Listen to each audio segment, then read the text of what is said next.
to announce today that DMAC will be investing at least $20 billion over a very short period of time into the United States, and they may go double or even somewhat more than double that amount of money.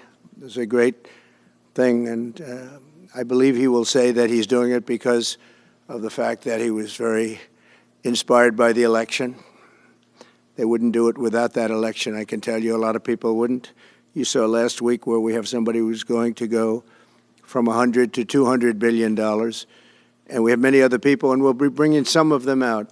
Some of them like to do it somewhat more quietly, and some don't, and they feel so strongly about the country that they want to let people know about it. But it's an honor to have such a great investor investing in our country. The investment will support massive new data centers across the Midwest, the Sun Belt area, and also to keep America on the cutting edge of technology and artificial intelligence. He's very big into the data centers, and that's going to be a very hot item in the coming years, as you know, with AI. In particular, the first phase of the project will be in Texas, Arizona, Oklahoma, Louisiana, Ohio, Illinois, Michigan, and Indiana, those places. And Hussein, I'd love you to come up and say a few words. Thank you very much. Thank you. Thank you. Thank you, Mr. President. It's been amazing news for me and my family when he was elected in November. We've been waiting 4 years to increase our investments in U.S. to a very large amount of money. We are a company operating in more than 20 countries around the world. We have delivered more than 45,000 luxury units and another 45,000 in the pipeline. In data center, we are in 10 countries around the world, in Asia, Europe, and Middle East. And we're very, very excited now with his leadership and his open strategy and policy to encourage businesses to come to U.S. For the last 4 years, we've been waiting for this moment. And we're planning to invest $20 billion and even more than that if the opportunity in the market allow us. But at the moment, we're planning $20 billion in data center, catering for the AI and cloud business for the hyperscalers. Fantastic. Thank you, Mr. Great President. honor. Thank you very much. So nice. And that man knows what he's doing. He knows. So, Hussein, we're going to work with you and make sure everything goes smoothly. We have powers that haven't really been used in terms of environmental. If you invest over $1 billion in the United States, we're going to give expedited reviews to everybody because everyone's afraid they're going to come in and get caught in the quagmire, which is very prevalent in the United States, unfortunately, the quagmire of environmental and various other regulations and rules. And I made it a point of telling people if you invest $1 billion or more, and we'll do this for people with far less too, but we guarantee it. We're going to move them quickly through the environmental process. Sometimes people are held up 12, 13, 14, 15 years. I saw it with plants in Louisiana where I got it approved in literally a week.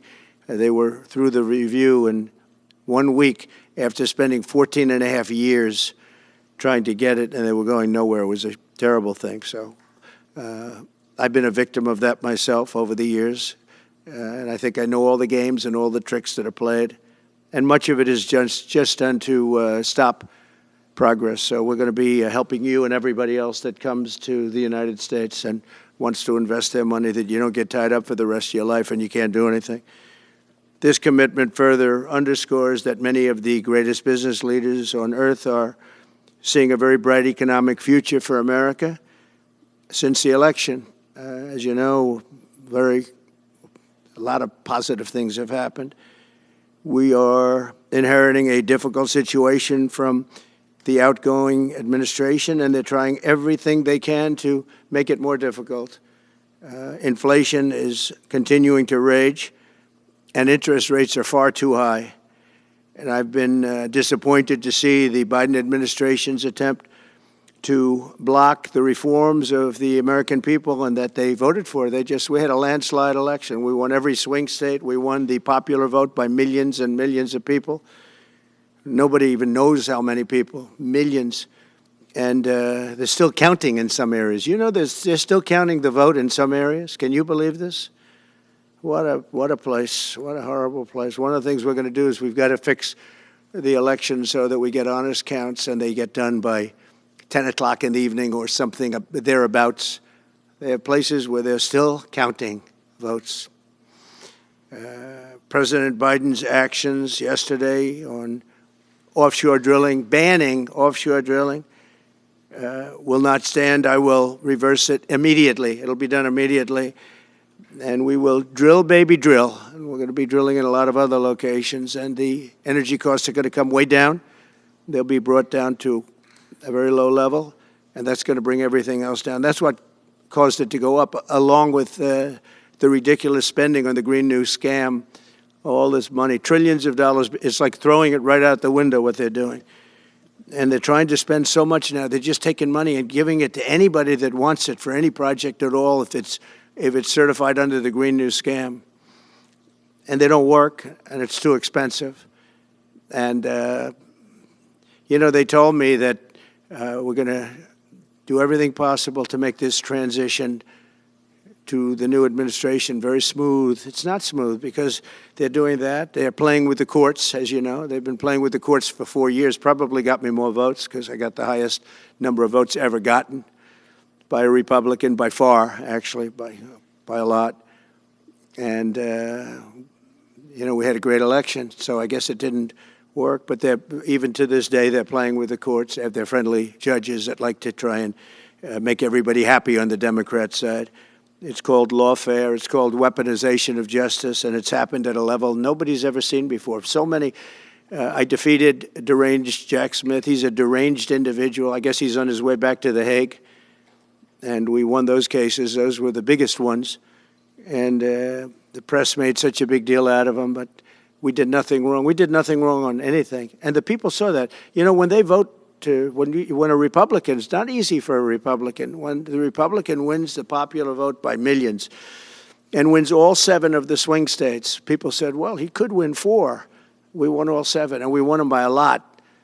That tells you we won. That tells, and they've been watching this injustice. I call it the Injustice Department. What they've done is so bad. The whole world has watched that. And it took work, but it got me a lot of votes because when explained, I mean, we have a judge in New York who's a very crooked judge. I'm under a gag order. I can't even talk about aspects of the case that are the most vital aspects. I'm under a gag. Do you know that I'm the president-elect of the United States of America? I'm a former very successful president. We had the greatest economy in the history of our country. We had borders that were sealed and beautiful. Everything was good. We had no wars. We defeated ISIS. We had no wars. Now I'm going into a world that's burning with Russia and Ukraine, with Israel. You took a look at that attack on October 7th, the attack on Israel, with the horrible way they got out. Not the fact that they got out. I would have been out before them. But we would have been out of Afghanistan with dignity and strength as opposed to looking like a bunch of fools with 13 dead and many, many badly, horrifically injured. Nobody ever talks about them. No arms, no legs. Nobody ever talks about them. The way they got out was outrageous, leaving billions of dollars of brand new military equipment that I bought in the hands of the Afghans and specifically the Taliban. It's the group. And we were doing very well. We would have been out. We would have been respected. I think it's one of the reasons it was so badly handled, that withdrawal where people are jumping onto airplanes, falling off the sides of airplanes when they're 3,000 feet in the air. And nobody's ever seen anything like that, the worst. And because of that, I think Russia went and attacked Ukraine. When they saw that, they said, these guys are incompetent. They don't know what they're doing. But we know what we're doing now. And that's going to all end. And we have a great military. I defeated ISIS, as you know. We were in no wars. I just finished a couple. And we got also our soldiers guarding Syria and Turkey. We were in the middle. We had 5,000 soldiers. They would have been gobbled up with 2 armies. We had one army, 300,000. We had another one, 500,000 or 600,000. getting ready. We had 5,000 people in the middle. I said to a general, how do 5,000 people do in that case? And the general just looked at me and said, not well, sir, not well. And I took him out. And you know what happened? Nothing. I got criticized. I saved 5,000 lives, actually. And we did a great job, and we're going to do an even better job because now we have a tremendous amount of experience. We have people that I can rely on. But the 625 million acres, people can't realize, that's like the whole ocean. Take an acre. You know, an acre, you have a house on a half an acre, on a quarter of an acre, or an acre. If you have an acre, you have a big deal. Now you multiply that by 625 million acres. It's like, feels like the whole ocean. And that's our strength, you know. People can say we manufacture, we don't manufacture. The thing we have oil and gas more than anybody in the world. We're going to have more of it, too. But they took away 625 million acres of offshore drilling. Nobody else does that. And they think they have it, but we'll put it back. I'm going to put it back on day one. I'm going to have it revoked on day one. We'll go immediately if we need to. I don't think we should have to go to the courts. But if we do have to go to the courts, you know, they try to be sneaky. They go in and they sign. Remember, this is a man that said he wants the transition to be smooth. Well, you don't do the kind of things. You don't have a judge working real hard to try and embarrass you, because I did nothing wrong. By the way, I did nothing, absolutely nothing wrong. If I did something wrong, I wouldn't be standing here right now because I've won all these cases. Nobody's ever won so many cases as I have against the Justice Department. I mean, Jack Smith had cases all over the place. People were being subpoenaed. Lives were being ruined. They were spending everything they had, money. We were helping them out. We had to. They were subpoenaing people that had no idea what they were even talking about. That's a sick group of people. And it was all to influence the election. It was all a fight against a political opponent. We've never had that in this country. We have had that in certain countries. We've had that in third-tier countries. We've had that in banana republics, but we've never had that in a place like the United States. I don't even know if it's been on a small level. I'm sure it has been on a small level, but this was the largest level ever. They brought this moron out of The Hague. He's a mean guy. He's a mean, nasty guy. His picture was perfect, because you look at his picture, you say, that's a bad guy with his robe, his purple robe. And he executes people. He shouldn't be allowed to execute people because he'll execute everybody. He's a nut job. But we won all of those cases with him. And, I mean, I don't know the judge in Florida, but we had a brilliant judge in Florida that saw right through it. And we won the case. She was a brilliant judge with great courage. You know, the left, as we call them, the radical left, they have a way, they play the ref, and they play it very hard. They play the ref. They go and say horrible things about judges and prosecutors. And some judges and prosecutors say, look, the only way I'm going to get these people off my back is to give victory to them. They're playing the ref. I think it's illegal what they do. It's almost like talking. It's worse than talking to a judge. But the judge in Florida, Judge Cannon, was brilliant and tough, and she didn't stand for it. And I don't know her. And never met her until the case, and I don't believe I said even one word to her. But she was very, very strong and very, very brilliant. And her opinion was so brilliant that they dropped their appeal. They couldn't beat the appeal. So that's what we're up against. So they say we're going to have a smooth transition. All they do is talk. It's all talk. Everything they do is talk. We're going to have a smooth transition. And then they take 625 million acres and they essentially landmark it so you can't ever drill there again. Well, we're going to be drilling soon. We're going to be opening up Anwar. We're going to be doing all sorts of things that nobody ever thought was even possible. But remember and just to get off the subject, because I couldn't believe it when I heard it yesterday, I couldn't believe the size of it. I mean, you put down a map and put this up, it's just massive. And remember that that's worth probably, I mean, I've had estimates, $40 to $50 trillion. That's more than our national debt. Essentially, he's thrown it away. He's thrown it away. He's taken $50 trillion. So if we owe $35 trillion, He's taken $50 trillion of value and thrown it right out the window. We can't do that. Nobody can do that. One other thing he did yesterday, which was in many ways worse, it's hard to believe it can be worse. He wants all gas heaters out of your homes and apartments. He wants them to be replaced by essentially electric heaters. I don't know what it is with electric. This guy loves electric. We're going to be ending the electric car mandate quickly, by the way. This guy loves electric. And we don't have enough electricity. And then we have AI where we need more. And he wants everybody to have an electric heater instead of a gas heater. Gas heater is much less expensive. The heat is much better. It's a much better heat. As the expression goes, you don't itch. Does anybody have a heater where you go and you're scratching? And that's what they want you to have. They don't want you to have gas where you don't have the problems of the electric. And the source is plentiful. They're much cheaper to operate. They're much better. They work much better. They look much better. 60% of homes and apartments have gas heaters. He wants them all removed quickly. These people are crazy. There's something wrong with them. There's something wrong with them. They also want to go back, and they have already started that, to when you buy a faucet, no water comes out because they want to preserve. Even in areas that have so much water, you don't know what to do. It's called rain. It comes down from heaven. And they want to do, no water comes out of the shower. It goes drip, drip, drip. So what happens, you're in the shower 10 times as long, you know. No water comes out of the faucet. You want to wash your hands. They want to go back to even stronger than what they have right now. As you know, I ended that policy.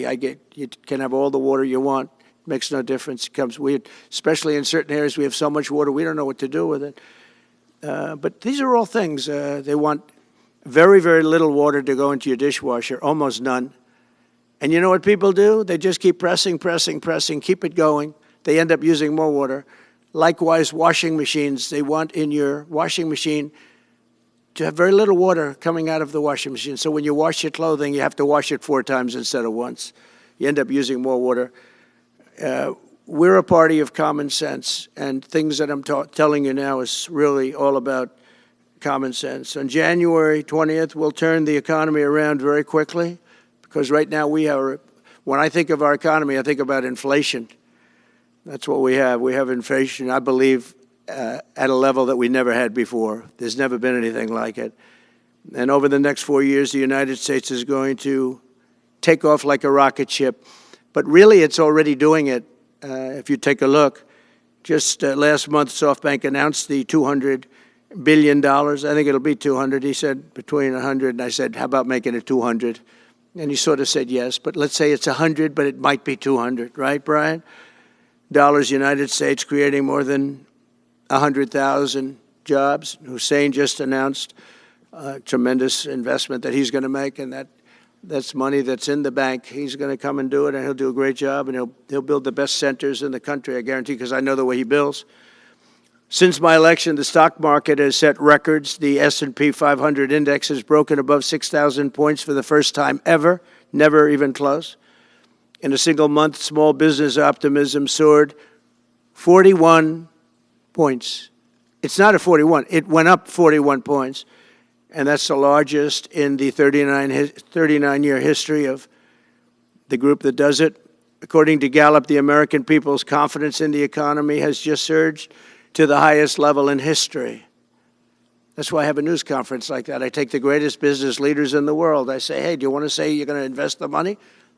They're not looking for news conferences. They're saying, what am I doing here? They go in and they invest money. But it's good to know where the smartest business people in the world are investing, and they're investing in the United States.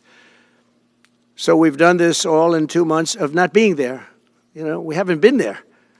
And it's pretty amazing, and we think we're going to do some really great things, really great things. We're being respected again all over the world. The Panama Canal is a disgrace, what took place at the Panama Canal. Jimmy Carter gave it to them for $1, and they were supposed to treat us well. I thought it was a terrible thing to do. You know, it's the most expensive structure ever built in the history of our country, relatively. It would be the equivalent of over substantially over $1 trillion today. We lost 38,000 people. Think of it, 38,000 people, they died from malaria, mosquitoes. They were unable to stop the mosquitoes. They paid people 5 times more to take the job. Many of those people died. We gave it away for $1. But the deal was that, you know, they have to treat us fairly. They don't treat us fairly. They charge more for our ships than they charge for ships of other countries. They charge more for our Navy than they charge for navies of other countries. They laugh at us because they think we're stupid, but we're not stupid anymore. So the Panama Canal is under discussion with them right now. They violated every aspect of the agreement, and they've morally violated it also. And they want our help because it's leaking and not in good repair. And they want us to give $3 billion to help fix it. I said, well, why don't you get the money from China? Because China's basically taken it over. China's at both ends of the Panama Canal. China's running the Panama Canal.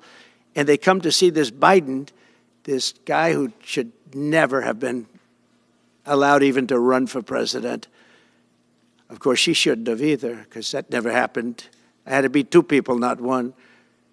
But they want $3 billion to fix the Panama Canal that's run by China and makes a lot of money, China. One of the most profitable structures ever built, because you have ships lined up back to Florida, frankly, and they just keep going through, and the numbers are staggering, $500,000 to $1 million a ship. And they took it away from us, meaning we gave it to them for $1.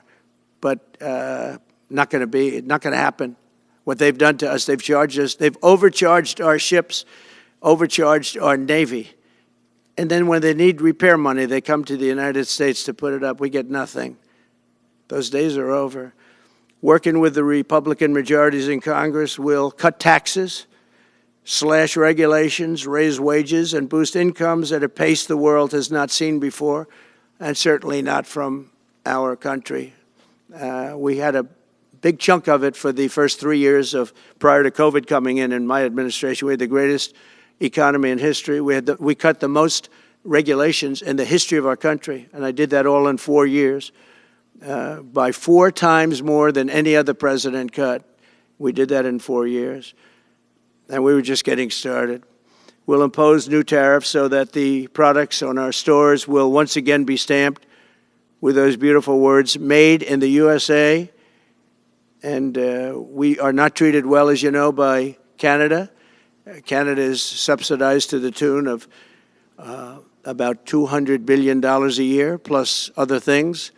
They don't essentially have a military. They have a very small military. They rely on our military. It's all fine, but, you know, they got to pay for that. It's very unfair. I have so many great friends. One of them is the great one, Wayne Gretzky. I said, run for prime minister, you'll win it'll take 2 seconds. But he said, well, am I going to run for prime minister or governor? You tell me. I said, I don't know, let's make it governor. I like it better. But no, something's going to have to be done. Same thing with Mexico. We have a massive deficit with Mexico, and we help Mexico a lot. They're essentially run by the cartels, and can't let that happen. Mexico's really in trouble, a lot of trouble. Very dangerous place. And we're going to be announcing at a future date pretty soon. We're going to change, because we do most of the work there, and it's ours. We're going to be changing, sort of the opposite of Biden, where he's closing everything up, essentially getting rid of $50 to $60 trillion worth of assets. We're going to be changing the name of the Gulf of Mexico to the Gulf of America, which has a beautiful ring that covers a lot of territory. The Gulf of America, what a beautiful name. And it's appropriate. It's appropriate. And Mexico has to stop allowing millions of people to pour into our country. They can stop them. And we're going to put very serious tariffs on Mexico and Canada, because Canada, they come through Canada too, and the drugs that are coming through are at record numbers, record numbers. So we're going to make up for that by putting tariffs on Mexico and Canada, substantial tariffs. And we want to get along with everybody, but, you know, they have to, it takes 2 to tango. we're approaching the dawn of America's golden age. It's going to be a golden age for America. We have things that nobody else has. We have more natural resources. We have, number one, nobody knew that until I came along. I made us number one. We were number three. I made us number one in a very short period of time in drilling. And you know, you can talk about windmills. They litter our country. They're littered all over our country, like dropping paper, like dropping garbage in a field. And that's what happens to them, because in a period of time they turn to garbage. Most expensive energy ever. They only work if you get subsidy. The only people that want them are the people that are getting rich off windmills, getting massive subsidies from the U.S. government. And it's the most expensive energy there is. It's many, many times more expensive than clean natural gas. So we're going to try and have a policy where no windmills are being built. You know, off the coast of New Jersey, they want to build like 200 windmills. The people are going crazy. Nobody wants them, and they're very expensive. They don't work without subsidy. You don't want energy that needs subsidy. Energy is a good business. You don't need subsidy. But when you build these massive towers, I mean, they're 25 stories tall, 40 stories. They have one 70 stories tall. The blades, they take 3 ships to ship them. It's crazy.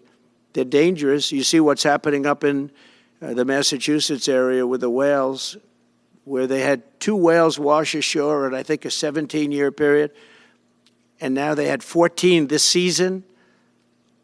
The windmills are driving the whales crazy, obviously. And they had actually over, I think, 125 or something over a number of years. And we don't want that to happen. It's a disaster it's amazing the way a true environmentalist would say, oh, we love wind. It sounds good, but that's about where it ends. You know, after 10 years, you have to redo them.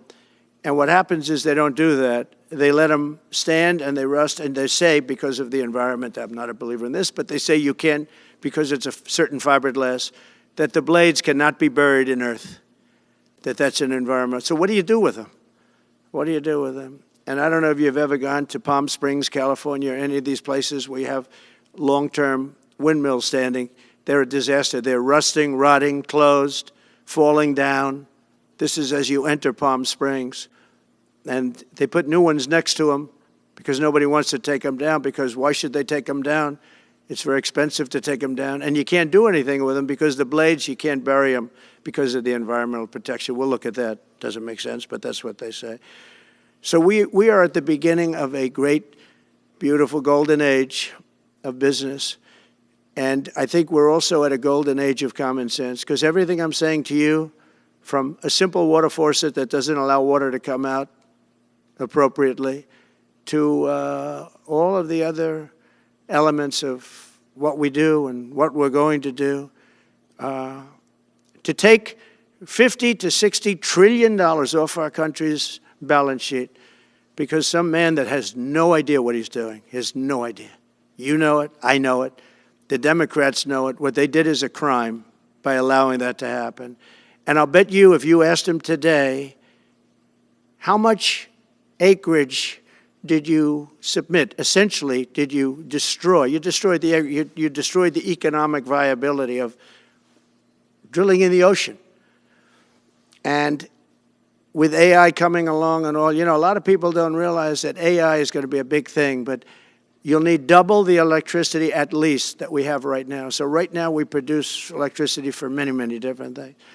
AI is a very big deal in terms of the future. China is already building electric facilities, big, bold electric facilities. And you know how they're being fired up? With coal. They're being fired up with coal. And we're going to build bigger and better ones. People like Hussein that are doing the same thing as he is. I'll bet they don't do it as well because I know how he does it, but they're doing a lot of things. The problem is they can't get their permits because I say build the plant with the building. So with the structure, build the plant, because if you go into grid, the grids are old. So they said, that's a great idea. In other words, build your electric facility alongside of your plant. And you could have extra output if you want, because once you build it, you can make it larger pretty inexpensively. You could have extra output, which you'll sell to the public, but build it with the plant, and people are loving that idea. So we're going to have a lot of fun making America great again, and it's going to happen, I think, very, very quickly. It's already happened. So I would say this, and this has been pretty openly reported by the news. There's never been anything like what's happened in the list. Since we won the election, a couple of months, since we won the election, the whole perception of the whole world is different. People from other countries have called me. They said, thank you, thank you. The perception of the whole world is different. We're going to have to settle some big problems that are going on right now. We're going to have to settle up with Russia, Ukraine. That's a disaster. I look at numbers every week, the number of people being killed in that war. People don't know, mostly soldiers now. But the towns have been obliterated. This was a Biden fiasco that that should have never happened. If we had a real president, if we had a president that knew what he was doing, Russia would have never, ever gone in. But they did go in, and we have a mess. The cities are all blown up. The people have largely left. And the soldiers are killing each other at levels that haven't been seen since the Second World War. So we'll have to get that one straightened out, too. That's a tough one. Much tougher than it would have been before it started, I can tell you that. A deal could have been made just by an average deal maker. Deal could have been made on that. So thank you all for coming. We'll take a couple of questions. Yeah. Go ahead, please.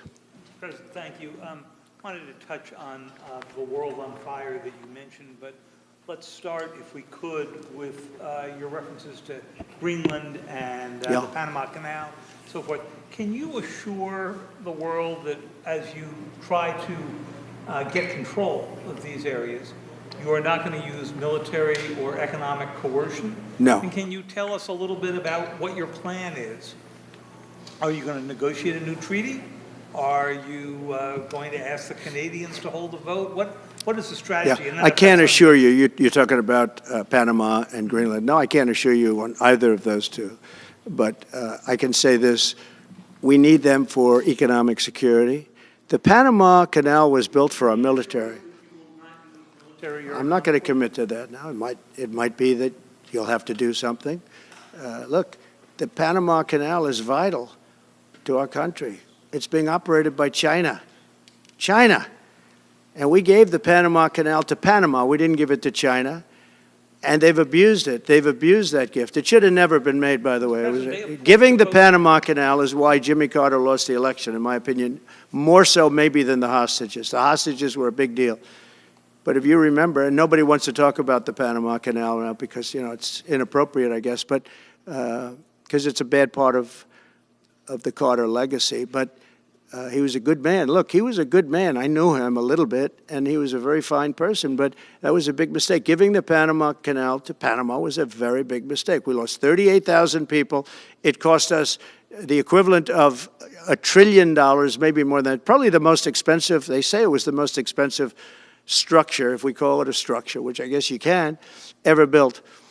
And giving that away was a horrible thing. And I believe that's why Jimmy Carter lost the election, even more so than the hostages. Those two things. If I could just follow up on Ukraine and Iran, the two negotiations you'll be heading into. On Ukraine, you said just before it's a lot more complicated now. Much more complicated. Do you believe... Because it would have never started. Right, but it has started.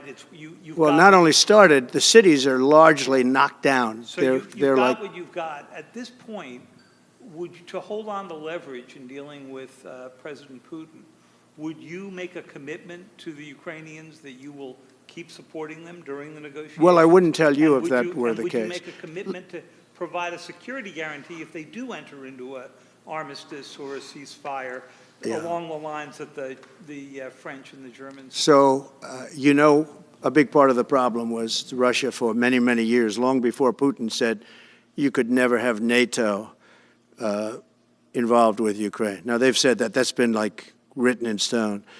And somewhere along the line, Biden said, no, they should be able to join NATO. Well, then Russia has somebody right on their doorstep, and I could understand their feeling about that.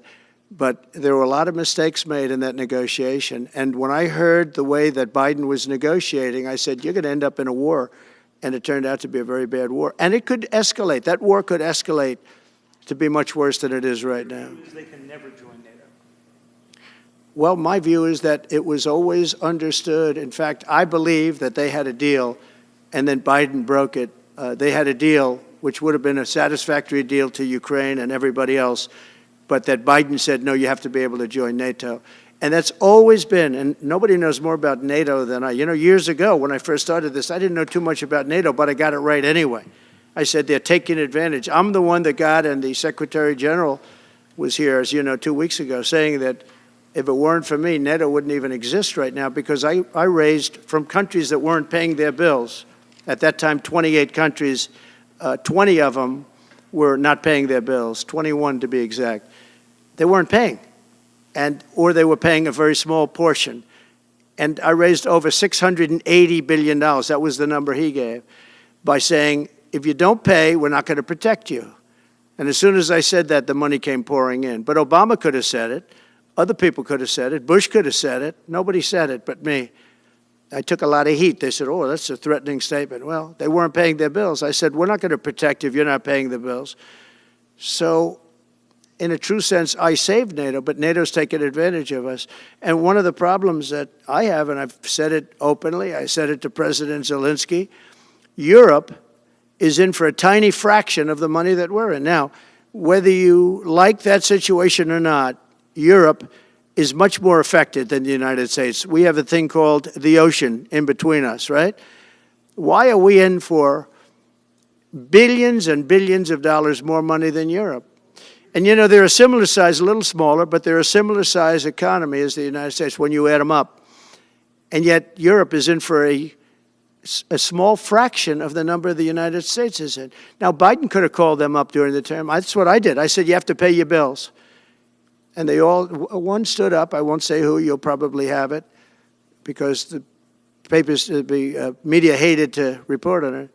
But a prime minister stood up from a country, you know, our famous meeting of 28 nations with no press, no anybody in the room. He stood up. He says, does that mean if we don't pay our bill, and at that point it was 2%, it should be 5%.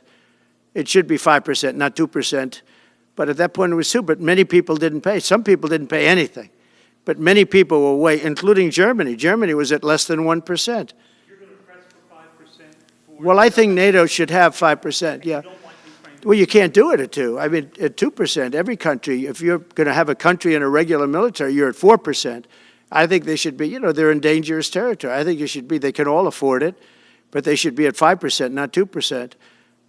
I'm the one that got them to pay 2%.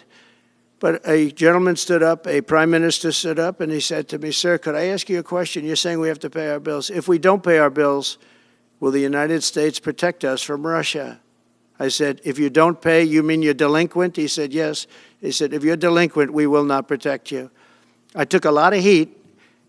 Although it was somewhat closed door, I took a lot of heat from the media. And you know what happened? The money started pouring in. That's why NATO has money. And the Secretary General said it was the most incredible thing he had ever seen in a negotiation. Now, if I would have said, yes, we will, nobody would have paid. If I would have loved to say, yes, we'll protect you even if you don't pay. But that's not the way life works. Mr. President, two questions related to each other. First, you said on your first day of office you're going to pardon January 6th defendants. Are you planning to pardon those who were charged with violent offenses? Well, we're looking at it, and we have other people in there. And as you see, I guess 24 or 28 people came now from the FBI. That came out very quietly. Nobody reported it, but they had people in some form related to the FBI. They had 4 or 5 people that were strongly related to the FBI. We have to find out about that.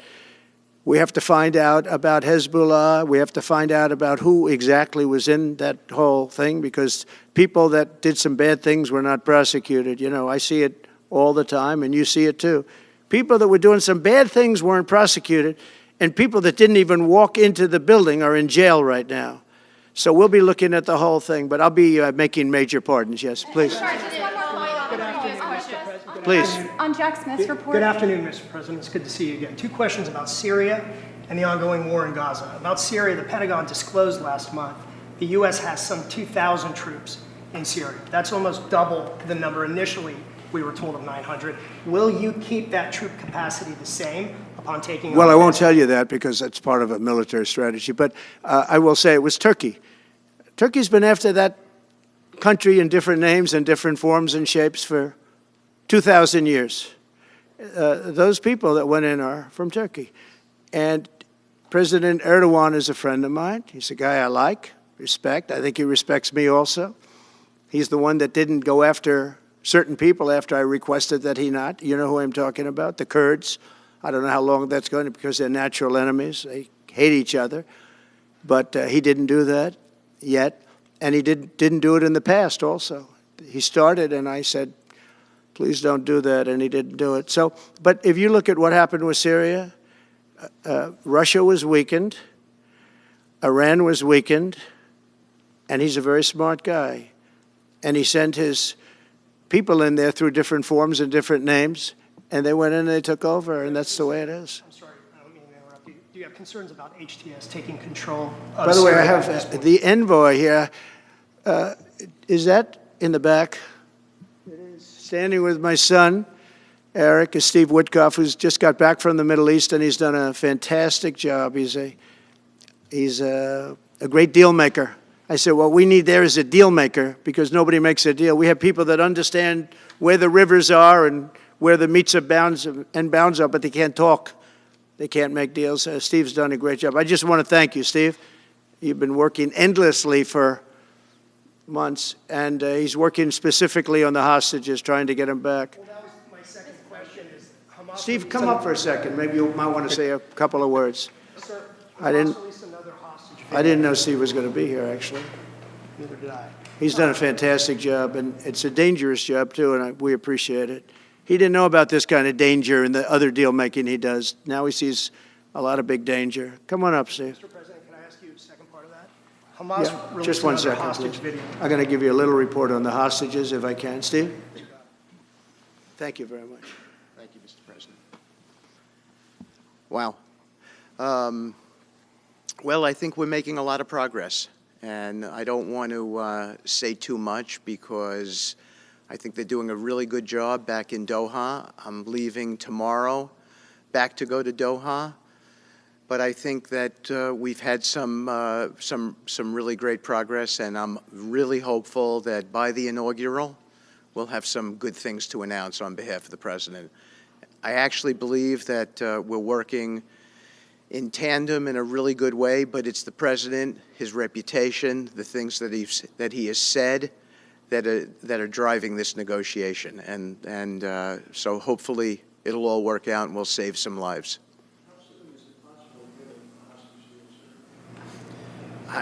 I believe we've been on the verge of it. I don't want to discuss sort of what's delayed it. There's no point to be negative in any way. But I think it's the President, his stature, what he said he expects, the red lines he's put out there, that's driving this negotiation. I'm going back probably either this evening or tomorrow night. Are you confident there'll be a deal before January 20th, or is that something that's likely to happen? If there's a deal even at all, and we've been hearing this now for the better part of I know. since October 7th. I would say They better be. right. I would say that the President is exasperated. I don't want to talk for him, but look, I don't know anyone who delegates better than President Trump. He gives us a lot of authority to speak on his behalf, and he exhorts us to speak emphatically. And emphatically means you better get it, you better do this, because the alternative. Do you think they're waiting for President Trump to take office? No, I think they heard him loud and clear. Better get done by the inaugural. But when you say all hell will Before be I paid, take or office. all hell must be paid if they don't release the You know what that hostages. means, don't you? Well- Do I have to define it for you? Look, all No, I know hell you're not will gonna break out. telegraph If what- those hostages aren't back, I don't want to hurt your negotiation. If they're not back by the time I get into office, all hell will break out in the Middle East. Can you elaborate? And it will not be good for Hamas, and it will not be good, frankly, for anyone. All hell will break out. I don't have to say anymore, but that's what it is. And they should have given them back a long time. They should have never taken them. There should have never been the attack of October 7th. People forget that. But there was, and many people are killed. They're no longer hostages. I have people from Israel and others calling, begging me to get, you know, we had also people there from the United States, just so you know. They're holding some so-called hostages from the U.S. But I've had mothers come to me and fathers crying, can I get the body of their son back? Can I get the body of their daughter back? That beautiful girl where they threw her in the car, pulled her by her ponytail and threw her in the car like she was a sack of potatoes. I said, what happened to her? Sir, she's dead. Like a 19, 20-year-old beautiful girl. And the way they treated her. And I just say it this very simply. Steve's got a job to do. He's a great guy, great negotiator, great person. They respect him over there already. It's what we needed over there. We have people that know everything about the Middle East, but they can't speak properly. They don't know. He's a great negotiator. That's what I needed. I could have sent that gentleman right over there, Hussein. He's a great negotiator. There are people, they're rare. Great negotiators are very rare, like a great surgeon. But we have the right person. But I tell this, I don't want to hurt the negotiation. If the deal isn't done before I take office, which is now going to be 2 weeks, all hell will break out in the Middle East. Okay? Thank you, Mr. Thank you. President. You've done a great job. Thank you. Mr. President, more than 140 police officers were injured by rioters on January 6th. Will you pardon anyone who attacked a police officer? Well, you know, the only one that was killed was a beautiful young lady named Ashley Babbitt. She was killed, and there was actually somebody else that was killed, also a MAGA person, but people don't give it 100% credibility. I'm going to find out about it, and we're going to find out. But Ashley Babbitt was killed. She was shot. Should have never been shot. She was shot for no reason whatsoever. In fact, they say that she was trying to hold back the crowd, and the crowd was made up of a lot of different people, so we'll see. But I will tell you this, the person that was killed was Ashley Babbitt. The other thing is, when they talk, you know, there was never charges of insurrection or anything like that.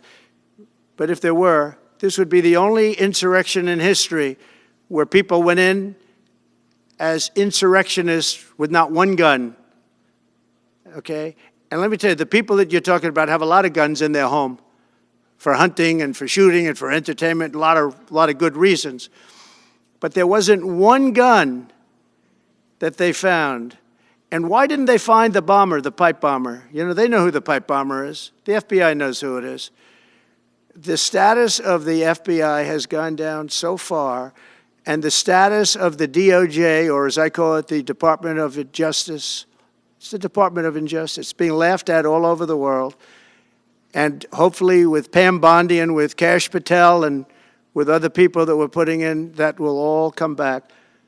If you do a poll in the FBI, I guarantee I'm at like 90% with the agents of the FBI, but they have hurt that incredible place. Law enforcement, I mean, you think of the FBI, they raided this house. By the way, they could have told me, could I see this? I would have given them, I actually told them, come in anytime you want. You can see anything. They raided the house, and the case was dismissed. And now I'm in litigation. I'm suing them for doing that.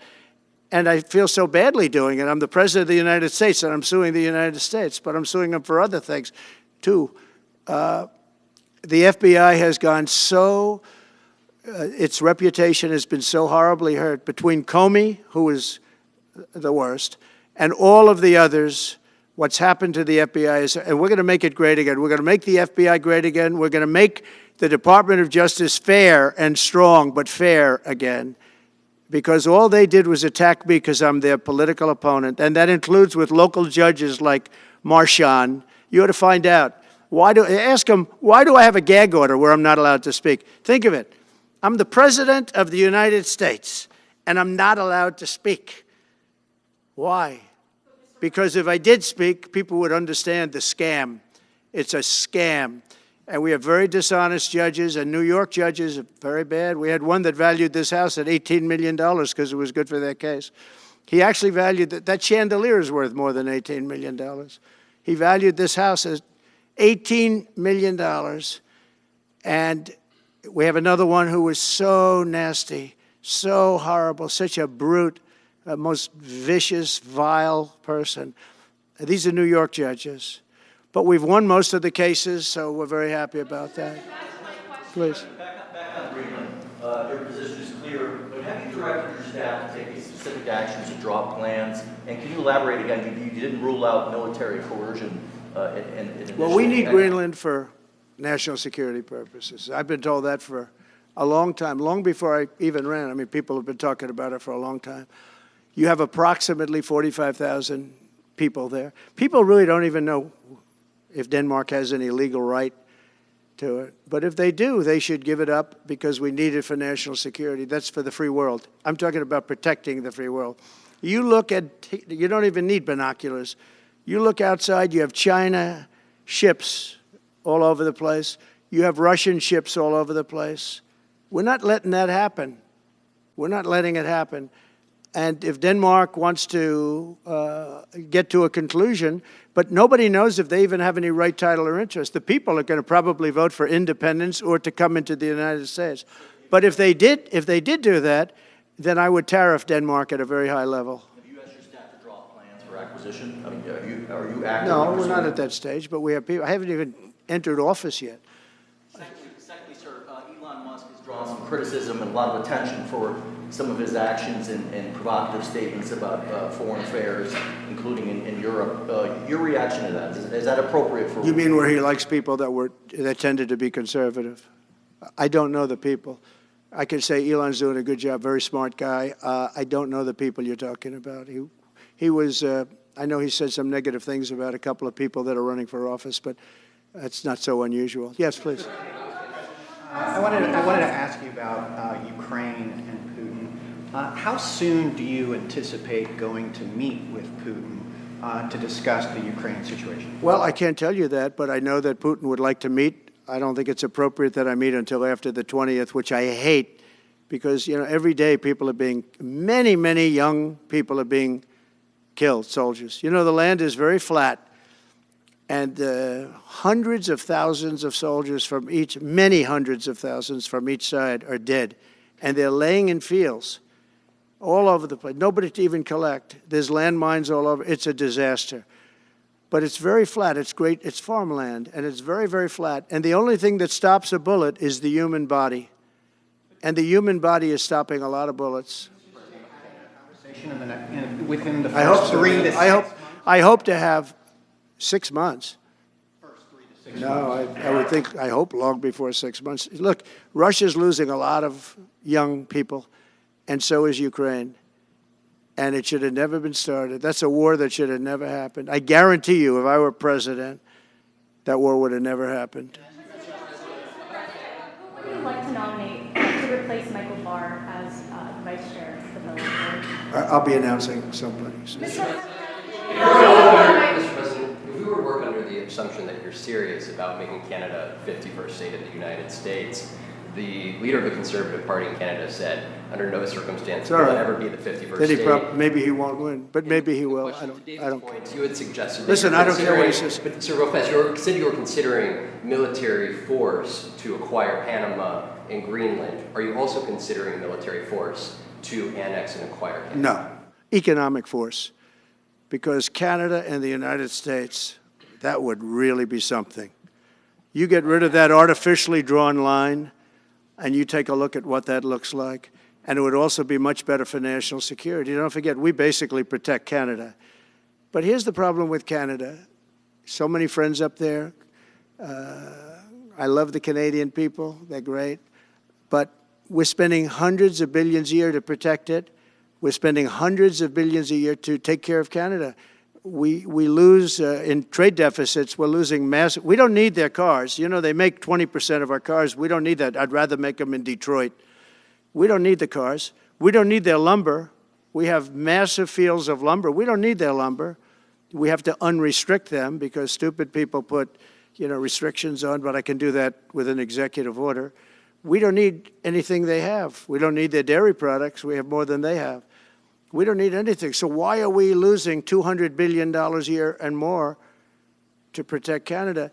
And I said that to, as I called him, Governor Trudeau. I said, listen, what would happen if we didn't subsidize you, if we didn't, because we give them a lot of money. We help them. As an example, we're buying icebreakers, and Canada wants to join us in the buying of icebreakers. I said, you know, we don't really want to have a partner in the buying of icebreakers. We don't need a partner.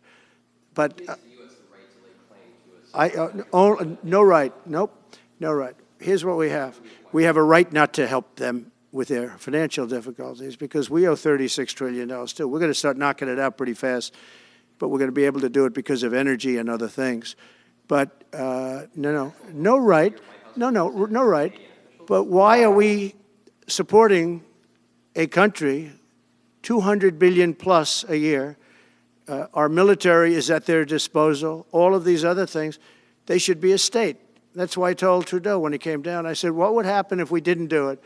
He said Canada would dissolve. Canada wouldn't be able to function if we didn't take their 20% of our car market. You know, again, they send us hundreds of thousands of cars. They make a lot of money with that. They send us a lot of other things that we don't need. We don't need their cars, and we don't need the other products. We don't need their milk. We got a lot of milk. We got a lot of everything, and we don't need any of it. So I said to him, well, why are we doing it? He said, I don't really know. He was unable to answer the question, but I can answer it. We're doing it because of habit, and we're doing it because we like our neighbors, and we've been good neighbors, but we can't do it forever, and it's a tremendous amount of money. And why should we have a $200 billion deficit and add on to that many, many other things that we give them in terms of subsidy? And I said, that's okay to have if you're a state. But if you're another country, we don't want to have it. We're not going to have it with European Union either. European Union, we have a trade deficit of $350 billion. They don't take our cars. They don't take our farm product. They don't take anything. And so we're not going to have it with them either. Brian, go ahead. Yes. Happy New Year, by the way. Thank you. We have some breaking news. You may not be aware of this, but it looks like Canon has blocked the DOJ from releasing the Smith's report until further court proceedings. Get your thoughts on that. Wow, that's a big story. Yeah. So if I get it right, the fake witch hunt started by the DOJ having to do with books and records, and Biden had many more, and he wasn't protected by the Presidential Records Act, I was. But all of that fake stuff that took the lives of people, I mean, literally destroyed people. People are destroyed because of what they did, destroyed. But we got to be president. But Biden did it for 40 years. He did it when he was a senator. That was illegal. And they ruled it was illegal. How about that? They said, it's illegal, but he's unfit to stand trial. So he can stand and be president of the United States, but the prosecutor found that he's unfit for trial. I was going to use that as a major talking point, but I never got to use it because all of a sudden I had a new candidate who was also sort of unfit to stand trial, right? But so what you're saying is that the judge just blocked the, so Cannon was thrown off the case. They dropped their appeal because he had no case. They dropped all of that, the lawsuits against us. They lost the lawsuit. So this is deranged Jack Smith. So he dropped the lawsuits. He was told to by the DOJ because they had no lawsuit. They lost in court in front of a very strong and a very brilliant judge. They lost in court, and that pertained to other cases in other courts. So he wanted to do a report just before I take office, probably. So he'll do like a 500-page report, and it'll be a fake report just like the investigation was a fake investigation. And I said, well, wait a minute. This guy was thrown off in disgrace. In disgrace. He's going back to The Hague or wherever they're going to send him. In disgrace. Because he failed so badly. Because it was a fake case against a political opponent. They thought they were going to use this to beat me. So what you're saying is, I'm just hearing that they're not allowed to issue the report. So if they're not allowed to issue the report, that's the way it should be. Because he was thrown off the case in disgrace. Why should he be allowed to write a fake report? It'll only be a fake report. That's great news. Yeah. Good. And if I can just follow up real quickly, you want to comment, many Americans are angry that we're sending millions of dollars every month to the Taliban. Do you anticipate? It's not even believable. Billions of dollars, not millions, billions. We pay billions of dollars to essentially the Taliban, Afghanistan. And that's given by Biden. That's the same man that took away $50 to $60 trillion worth of value from the United States. Think of it. Probably our most valuable asset. Took away our most valuable asset. this can't be allowed to happen. We are now a nation of common sense. When he does that, 625 million acres, this can't be allowed to happen. Thank you for the information. Yes, sir. Most other people probably knew about it, but they wouldn't have told me, right? Mr. President, on the campaign trail, you vowed to bring down the prices at grocery stores very fast. Yeah, we won't do it But then fast. you recently told Time Magazine that bringing down prices would be very hard. So what can the American people expect when you get into office? It's always When hard to can they bring go down the prices when grocery somebody store else has screwed something up like they did. But we'll bring them down. We'll get them down. Energy is going to bring down prices. We're going to have a lot of energy, and energy is what brought it up. Energy and their bad spending is what brought it up, and energy is going to bring it down. We're going to have prices down. I think you're going to see some pretty drastic price reductions. As an example, food, bacon, ham, apples, everything has gone through the roof. It's one of the reasons I won. So as you know, I said it, inflation was one of the reasons I won, but I think the biggest reason I won was the fact that they are allowing prisoners to come into our country. They released their prisoners, their murderers. Thousands of murderers are now walking around the streets of our cities and farmland all over. Murders, people that have killed.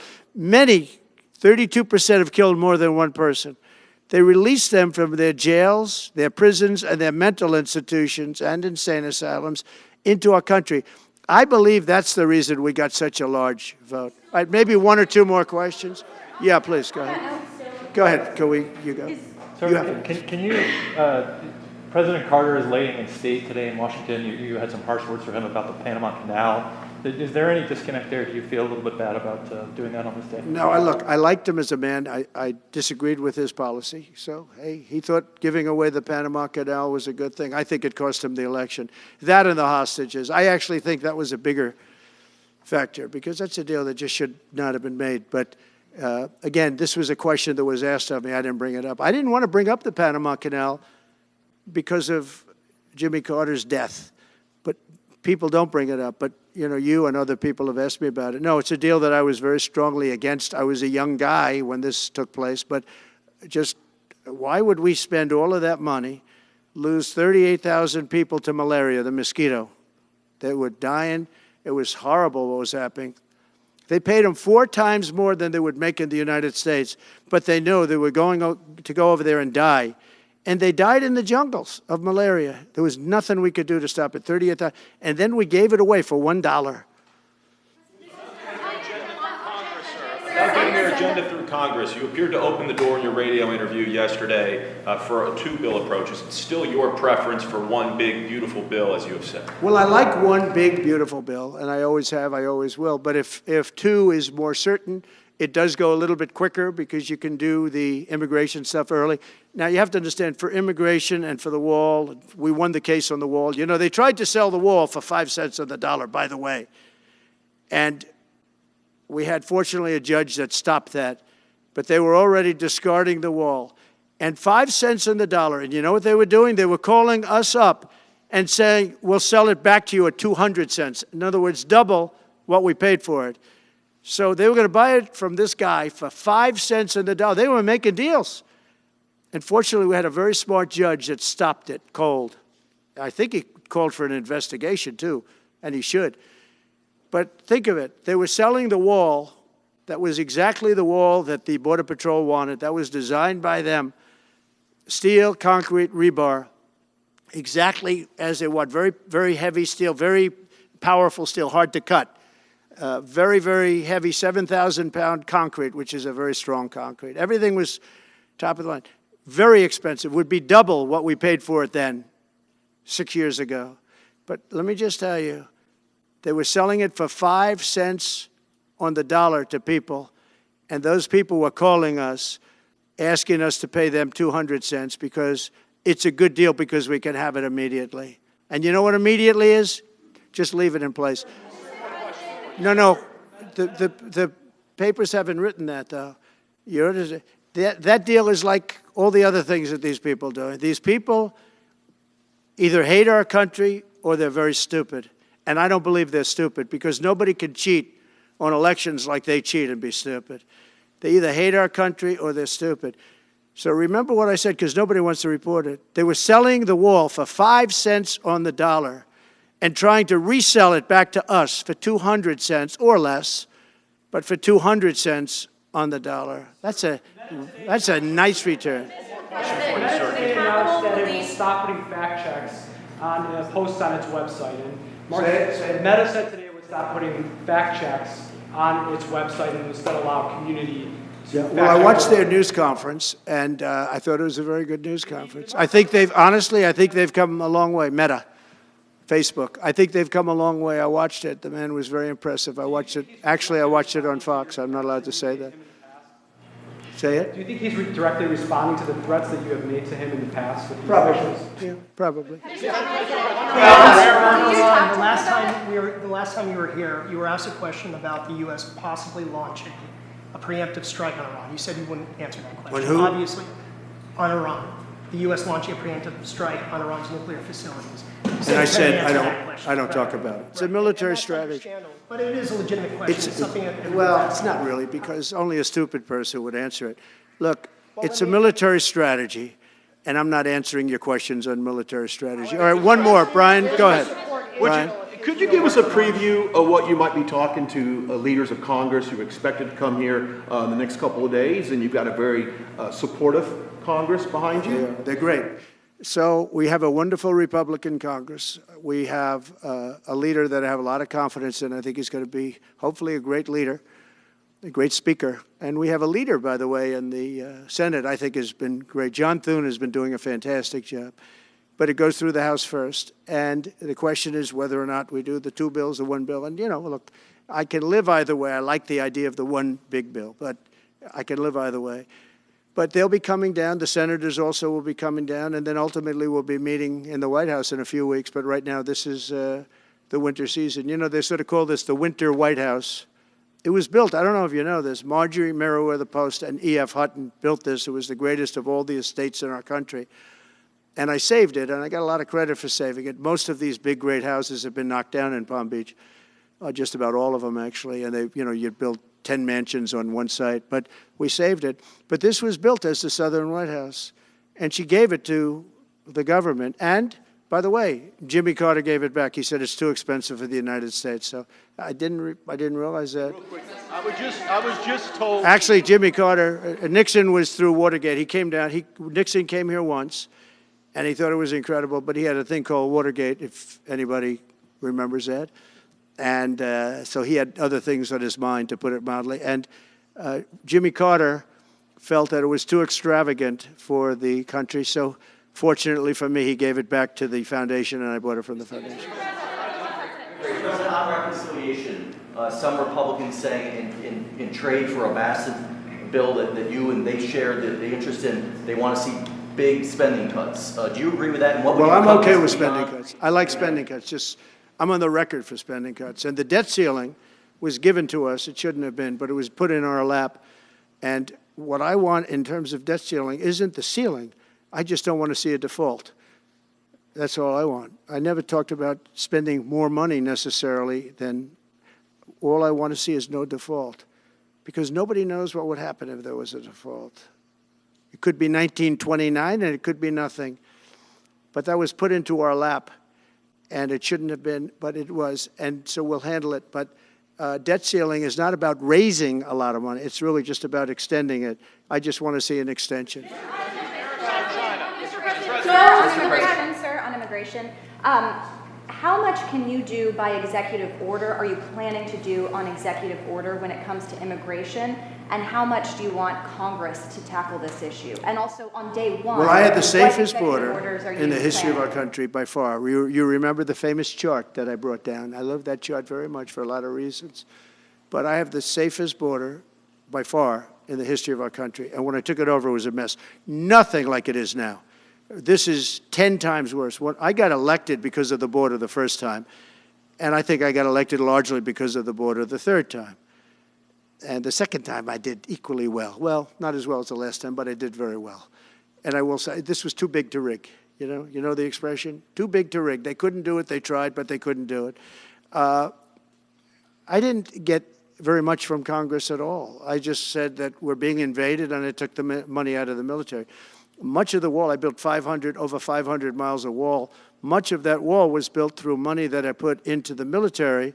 We took it out because we couldn't get things from Congress in those days, and we took it out.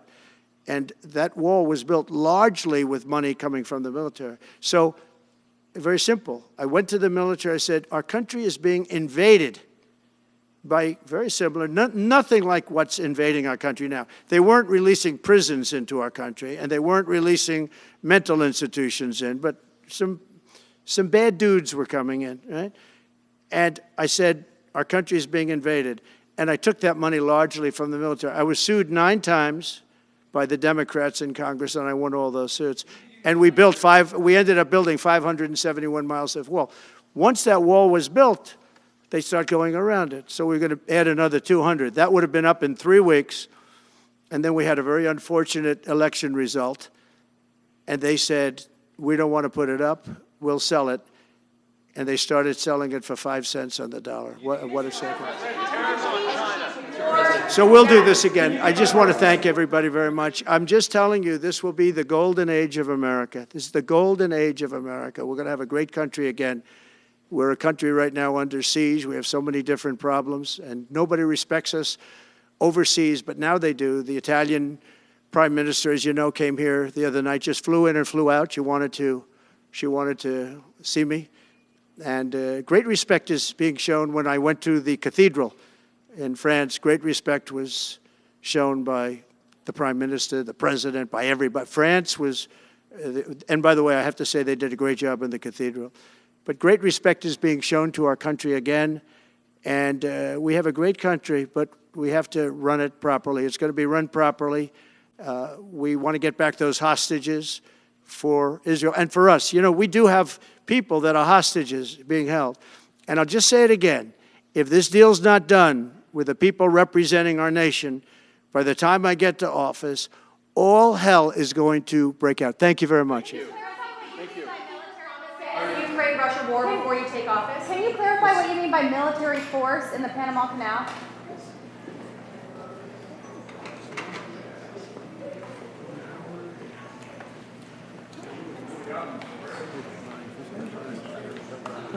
There's no one.